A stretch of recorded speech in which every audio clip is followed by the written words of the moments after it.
Picture चालू करो बे। ध्यान से सुनिएगा जी। अब आपके सामने भाई 282 पर नहीं जरूरत थी, 303 पर नहीं जरूरत थी, अब तो 3 पायों की कुर्सी है ना।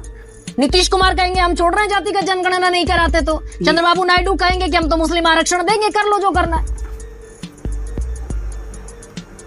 नहीं गरिमा जी ठीक है, स्टूडियो में इस तरह के सवाल पूछने से थोड़ा सा रोमांच आता है, लेकिन जो है एजेंडा फॉर गवर्नेंस तो हर किसी को होना ही चाहिए, इसमें क्या प्रॉब्लम है।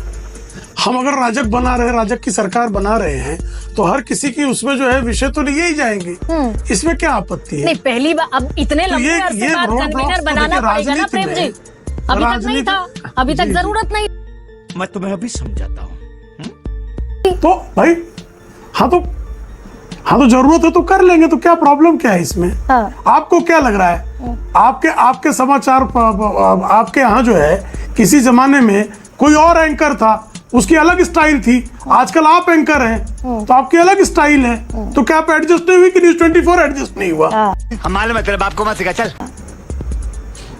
तो ये देखिए समय के अनुकूल जो है राजनीतिक निर्णय होते हैं, समय के अनुकूल जो है शासन के संचालन की जो है व्यवस्था तैयार तो होती है। समय के अनुकूल बीजेपी मान लेगी ना, कहा कि जो राष्ट्रीय तो प्रेम जनतांत्रिक, सुनिए सर, अरे भारतीय जनता पार्टी इसी की विशेषज्ञ है। ठीक है, विशेषज्ञ हैं आप, परिस्थितियों के अनुकूल फिर आप ये मान अटल जी का तुमने उदाहरण दिया आपको। नहीं एक सेकंड आप रुक जाइए, आपने पूरा इलेक्शन कैंपेन खड़ा किया कर्नाटक सरकार के एक फैसले के खिलाफ।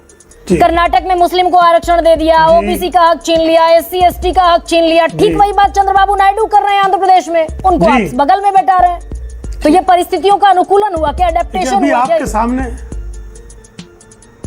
देखिए, आपको कंफ्यूजन हो सकता है, टीडीपी को नहीं है। टीडीपी के प्रवक्ता ने कहा कि हम संविधान के सम्मत करेंगे निर्णय, तो आप ही ने बताया सुप्रीम कोर्ट ने अगर संविधान सम्मत, हाँ भाई नहीं हुआ ना, नहीं तो सुप्रीम कोर्ट स्टे क्यों लगाता। तो संविधान सम्मत एनसीबीसी जो है, जो संवैधानिक संस्था है, आप सुन तो लीजिए। कि मैं भी सुप्रिया जी की तरह बात करूं आपसे, मैं भी बोल लेती हूँ, मैंने सवाल पूछा, सुन तो लीजिए भाई। तो पहले आप पूरा बोल लीजिए तब मैं बोलता हूँ। अब सुनिए आराम से प्रेम जी, पूरा बोल लीजिए। हाँ, मुंबई सरकार के फैसले पर सुप्रीम कोर्ट ने कहा कि त्रुटिपूर्ण फैसला था। ये सुप्रीम कोर्ट की टिप्पणी है जी। लेकिन विजय कृपा करके बताइए, एनसीबीसी संवैधानिक संस्था है कि नहीं है। तो क्या नाचो में?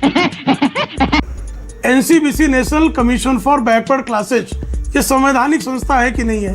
उस संवैधानिक संस्था ने ये पाया कि कर्नाटक में जो इन्होंने लिस्ट बनाई है मुस्लिमों को जो आरक्षण के दायरे में ले आए हैं, उसके लिए कोई वैज्ञानिक आधार इनके पास नहीं है, उस पर किसी प्रकार का सर्वेक्षण नहीं हुआ है, इसलिए उसने आपत्ति दी। अब मामला सुप्रीम कोर्ट में गया, सुप्रीम कोर्ट ने खारिज किया है। क्या कर्नाटक के बारे में नहीं कहा, ये बंगाल के बारे में कहा। बंगाल हाई कोर्ट ने कहा, ये कर्नाटक हाई कोर्ट की मैं इनसे नहीं, वो हाई कोर्ट की बात करें, नहीं मैं एनसीबीसी की बात कर रहा हूँ, मैं पढ़कर आता हूँ, मैं एनसीबीसी की बात कर रहा हूँ। सुप्रीम कोर्ट ने कहा है, हंसराज अहीर का आपको स्टेटमेंट दे देता हूँ, आप ही की सरकार के फैसले को, सरकार के फैसले को एनसीबीसी का मैं कोर्ट कर रहा हूँ। मुंबई सरकार तो एनसीबीसी को कर रहा हूँ जी, मैं और क्लियर कर देती हूँ, मैं मुंबई की सरकार को कोर्ट ही नहीं कर रहा हूँ। बड़ा संकट है आपका, देखिए संकट है। आप अपने को किसी को सुनना ही नहीं चाहती है। चुनाव के मुझे क्षमा कर दीजिए भाई, इस तरह को फालतू बात नहीं चाहता, आप इधर फालतू बकवास कर रही है। नहीं सुनेंगे ना जी। अरे आप दूसरों को सुनना ही नहीं चाहती है, आप लादना चाहती है। क्या करेक्शन कर रही है आप? मैं क्या कोर्ट कर रहा हूँ, मैं कोर्ट क्या कर रहा हूँ, आप क्या कह रही है? मैं क्यों सुनूं आपको, क्यों सुनूं मैं आपको, क्यों सुनूं मैं सुनना तो पड़ेगा प्रेम शुक्ला, सुनूं क्यों आपको? मेरे सुनना तो पड़ेगा सर। नहीं सुनेंगे क्या? मैं मजबूर हूँ क्या? ऐसे फालतू एंकर को सुनूं क्या मैं? फालतू एंकर को सुनूं क्या मैं? हम लोग ओह माय गॉड, तो क्या बोलेंगे सर? नहीं अब मैं पूछूंगा ऐसा कैसे। अब मुझे फालतू कहने से तो आपका फैक्ट दुरुस्त नहीं हो जाएगा, मुझे फालतू कहने से बिल्कुल फैक्ट दुरुस्त नहीं होगा। फालतू कहूंगा मैं, फालतू और पालतू दोनों कहूंगा मैं आपको। तो फिर मैं नमस्ते करती हूँ आपको प्रेम शुक्ला, मैं एकदम नमस्ते करती हूँ आपको। थैंक यू, मैं तो चाहता हूँ नमस्ते करना आप। बिल्कुल नमस्ते आपको। अगर आप शब्दों के चयन में मर्यादा नहीं रख सकते तो आपको नमस्ते है। और दर्शकों से बता दूं कि 2023 में कर्नाटक चुनाव से ठीक पहले मुस्लिमों को आरक्षण 4% देने के फैसले को मुंबई सरकार ने, बीजेपी सरकार ने रद्द किया था। मामला सुप्रीम कोर्ट पहुंचा। सुप्रीम कोर्ट ने कहा कि मुंबई सरकार का फैसला अस्थिर है और त्रुटिपूर्ण है। सुप्रीम कोर्ट ने उस पर स्टे लगाया, क्वेश्चन नहीं किया। खैर सुप्रिया जी, ये जो उम्मीद है आपकी अब यहां से खत्म होती है या फिर आप अभी भी उम्मीद में है कि ये सरकार बिखरेगी, सरकार टूट जाएगी, ये कॉमन मिनिमम प्रोग्राम नहीं बन पाएगा? मैं सबसे पहले तो एक महिला होने के नाते जिन शब्दों का चयन एक महिला एंकर के लिए किया गया उसका जबरदस्त भर्त्सना करती हूं और ये बिल्कुल नहीं किया जाना चाहिए था। कोई भी करे सर्वथा गलत है।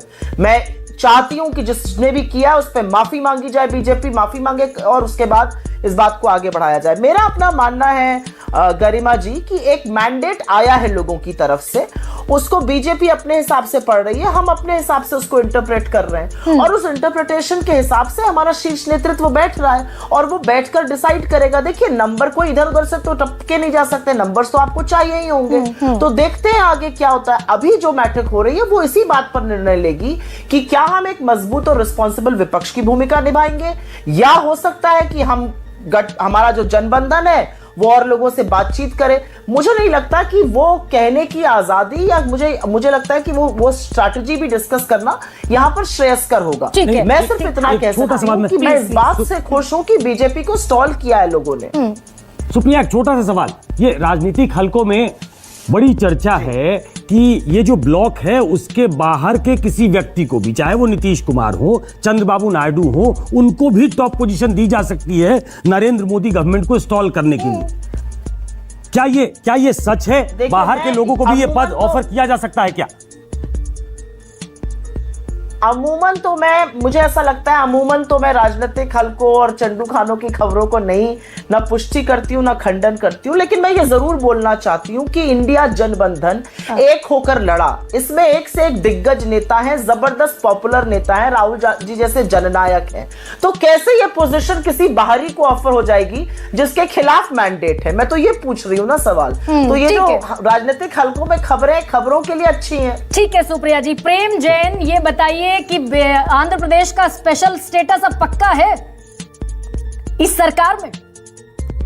बिल्कुल, हम इसके लिए प्रयास करेंगे और निश्चित रूप से चंद्रबाबू नायडू साहब और मोदी जी जब भी मिलेंगे या जो भी निर्णय लिया जाएगा वो राज्य के हित के लिए होगा, वहां की जनता के हित के लिए होगा। हम हमेशा यही प्रयास करेंगे कि आंध्र प्रदेश को हम स्वर्णिम आंध्र प्रदेश बना सकें। जिस तरीके के बिहार को अब तक ये नहीं मिल पाया, बिहार को अब तक नहीं मिल पाया है जैन साहब। ये कई बार एनडीए में रह चुके नीतीश कुमार। मैं एक बार बता दूं, जिस प्रकार से सबसे बड़े सवाल की गरिमा नाम से और काम से गरिमा नहीं लगाती है, इसी तरह गठबंधन की गरिमा हम निभाएंगे और इसी तरह की गठबंधन की गरिमा बनी रहेगी। ठीक है।